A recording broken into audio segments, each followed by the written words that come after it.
अस्सलामुअलैकुम दोस्तों, क्या हाल चाल है। तो बात करेंगे जी आज मौसम के हवाले से। पहली चीज़ तो ये कि पत्ते स्टॉप हवा चल रही है, कोई पत्ता नहीं हिल रहा, काफ़ी हबस है, लेकिन बादल भी काफ़ी थिक हैं और उम्मीद है कि मस्कत में बारिश होगी। आज 9 अप्रैल है।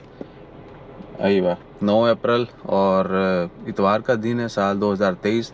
मस्कत के अलावा बाकी बहुत सारे इलाकों में बारिशों की रिपोर्ट्स आ रही हैं, वो वीडियोस पोस्ट कर देंगे। और अभी के जो हालात हैं ना मस्कत के, वो कुछ इस तरह के हैं। बादल देख लें आप, काफ़ी थिक हैं, धूप शूप का कोई नाम नहीं है। और हवा देख लें भाई, पत्ते स्टॉप नहीं भी, वो पत्ते स्टॉप, वो परिंदे फिर रहे हैं। तो हवा जो है ना बिल्कुल नहीं चल रही, काफ़ी हबस है।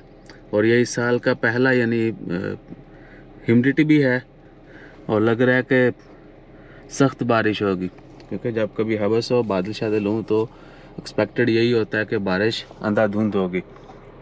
तो ये एक जैसी रिकॉर्डिंग है, दो कैमरों के ऊपर, दोनों चैनल पे जाएगी। ठीक है जी। तो आपने जो ना ईसा डू व्लॉग को भी सब्सक्राइब करना है, ठीक है, किया करें प्लीज़। तो देखते हैं दिन में मज़ीद क्या अपडेट्स हैं बारिश के हवाले से। बाकी खबरें जो हैं वो फिर शेयर करते रहेंगे। अपना ख्याल रखिएगा, दुआओं में याद रखिएगा। केड़े कैमरे जो खाए थे। अल्लाह हाफिज़।